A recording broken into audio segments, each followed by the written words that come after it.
আসসালামু আলাইকুম সুধী দর্শক, আশা করি ভালোই আছেন।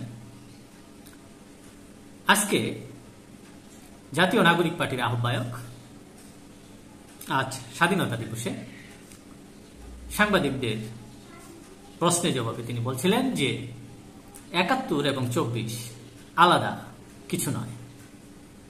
তবে এদেশের সাধারণ মানুষ ৭১ এবং ২৪-এর সাথে কিছু অমিল তথা আলাদা কিছুই দেখতে পান। একদম সহজ সরলভাবে যদি চিন্তা করা যায়, যেমন একজন কৃষক, খেটে খাওয়া মানুষ, একজন রিস্কাওয়ালা, একজন শ্রমজীবী মানুষ, যাদের বুদ্ধি, জ্ঞান, শিক্ষা অতটা তথাকথিত বুদ্ধিজীবী কিংবা তথাকথিত রাজনীতিবিদদের মতো নয়, তারা তাদের সরল সমীকরণে, সরল চিন্তায় যেভাবে ৭১ এবং ২৪-কে আলাদা করে দেখে, সেটাই আপনাদের সামনে একটু উপস্থাপন করার চেষ্টা করছি।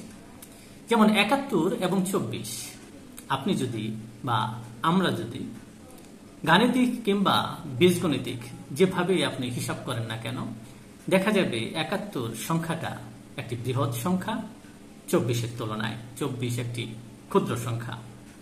আবার যদি ইতিহাস বা ঐতিহাসিক দিক থেকে কিংবা সময়ের দিক থেকে যদি বিবেচনা করেন, তাহলে ১৯৭১ সালটা ৫৩ বছর আগের একটি অতীত সাল।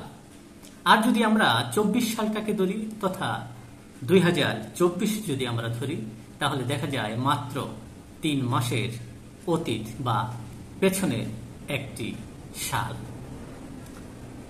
এই যে ৭১ এবং ২৪-কে মিলিয়ে ফেলা, ৭১ যে লক্ষ্যে ৭ কোটি বাঙালি মুক্তিযুদ্ধে অংশগ্রহণ করেছে, তথা ৭১-এর আন্দোলনটা ছিল পাকিস্তানের শোষণ, নিপীড়ন, নির্যাতনের বিরুদ্ধে একটি স্বাধীন রাষ্ট্র প্রতিষ্ঠা করা। অন্যদিকে যদি দেখা যায়, ২৪ তার আন্দোলনটা শুরু হয়েছিল কোটা নয়, মেধার ভিত্তিতে সরকারি চাকরি। কাজেই এই দিক থেকে যদি ব্যবধান খুঁজি, তাহলে এই ব্যবধানের কোনো তুলনায় কোনো কিছু দিয়ে করা যায় না, কিংবা ২৪-এর এই আন্দোলনটা খুবই নস্যি। এবং ২৪-এ যে দিকটায় আন্দোলন শুরু হয়েছিল, সেখানে আপনার স্বৈর সরকারের পতন কিংবা স্বৈর সরকারের নিপীড়ন, নির্যাতনের বিরুদ্ধে রাজপথে আপনার ছাত্ররা নেমে আসেনি। ছাত্ররা তাদের শিক্ষা জীবন শেষ করে মেধার ভিত্তিতে একটি সরকারি চাকরি লাভের প্রত্যাশায় রাজপথে নেমেছিল। এবং ছাত্রদের সেই সংগ্রামটা ছিল যে একটি সরকারের বিরুদ্ধে। অন্যদিকে ৭১-এ যে ৭ কোটি মানুষের সংগ্রামটা ছিল একটা রাষ্ট্রের সাথে আরেকটা রাষ্ট্রের, তথা একটা রাষ্ট্র থেকে আরেকটা রাষ্ট্র বিচ্ছিন্ন হয়ে স্বাধীন সার্বভৌম রাষ্ট্র প্রতিষ্ঠার সংগ্রাম।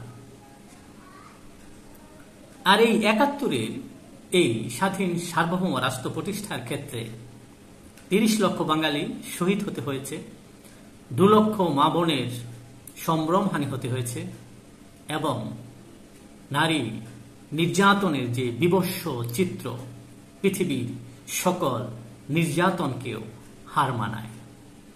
এবং এই যে ধ্বংসলীলা, হত্যার ব্যাপকতা, তা পৃথিবীকে কাঁদিয়েছিল সেই সময়টাতে।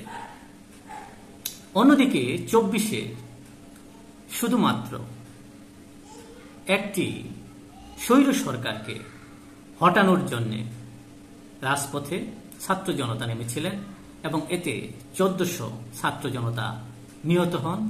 এবং দাবি ছিল একটাই, সেটা হচ্ছে হাসিনা সরকারের পতন।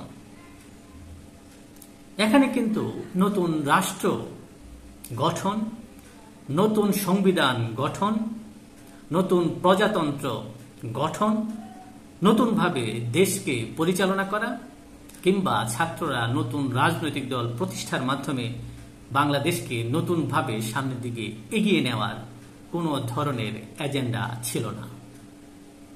অন্যদিকে ৭১-এ একটি স্বাধীন সার্বভৌমত্ব রাষ্ট্র প্রতিষ্ঠার মাধ্যমে এদেশের জনগণের মৌলিক অধিকার, স্বাধীনতা, অর্থনৈতিক মুক্তির পথ দেখিয়েছিল এবং একটি নতুন বন্দোবস্ত বা সংবিধানের মাধ্যমে বিশ্ব দরবারে স্থান করে নিয়েছিল বাংলাদেশ নামক একটি স্বাধীন রাষ্ট্র। ২৪-এ কিন্তু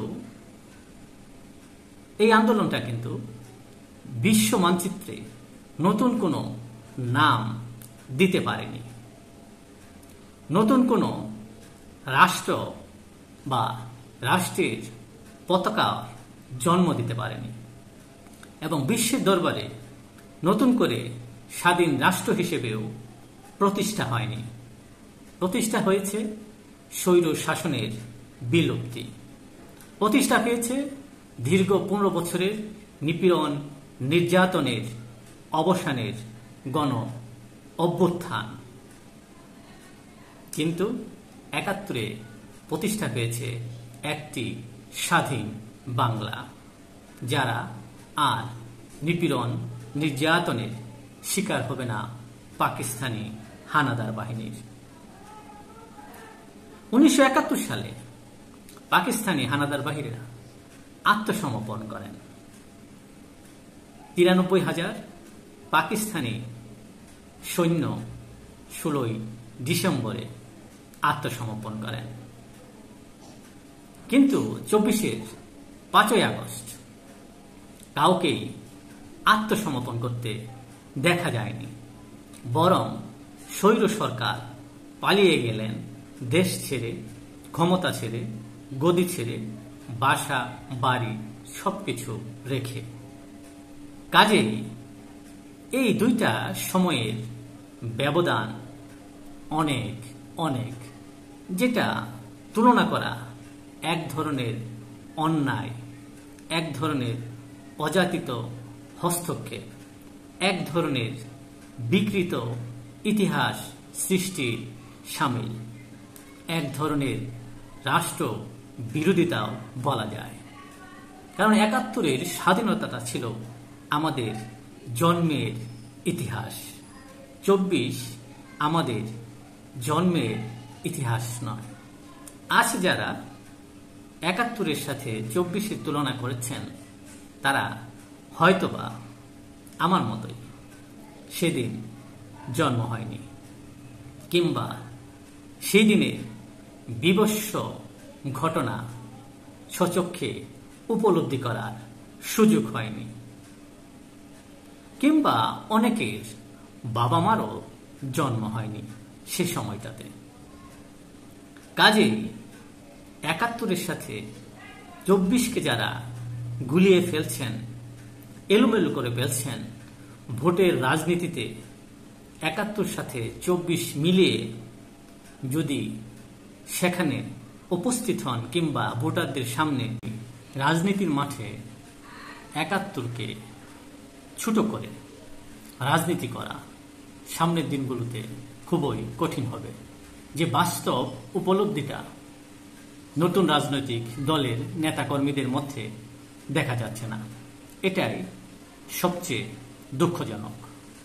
কাজেই এই বিষয়টিকে নিয়ে বিতর্কের সৃষ্টি না করে প্রকৃত সত্যটাকে উপলব্ধি করে এবং ৭১-এর চেতনাকে ধারণ করে সামনের দিনগুলোতে দেশের উন্নতি, অগ্রগতি ও শান্তির লক্ষ্যে সকলেই বা সকল রাজনৈতিক দলগুলো ঐক্যবদ্ধভাবে কাজ করবে, এমনটাই কিন্তু সাধারণ মানুষের প্রত্যাশা। তথা এই যে শ্রমজীবী মানুষ, খেটে খাওয়া মানুষ, এই যে কৃষক, রিক্সাওয়ালা, দিনমজুর, সাধারণ মানুষগুলোর চিন্তা ভাবনা কিন্তু একদম সাধারণ। এই সাধারণ চিন্তা ভাবনা মানুষগুলোর সামনে ভোট চাইতে গেলে আপনাকে অবশ্যই সাধারণ চিন্তা ভাবনার মানসিকতা নিয়েই উপস্থিত হতে হবে তাদের সামনে। জটিল মানসিকতা, কুটিল মানসিকতা, চিন্তা ভাবনা নিয়ে তাদের সামনে উপস্থিত হলে ভোট অন্তত তারা আপনাকে দিবেন না, কারণ তাদের সরল বিশ্বাসে আঘাত করলে তারাও পাল্টা আঘাত করবে, এমনটাই সাধারণ মানুষ ধারণ করে জীবন ও জীবিকা নির্বাহ করে চলছে আমাদের এই স্বাধীন বাংলাদেশে।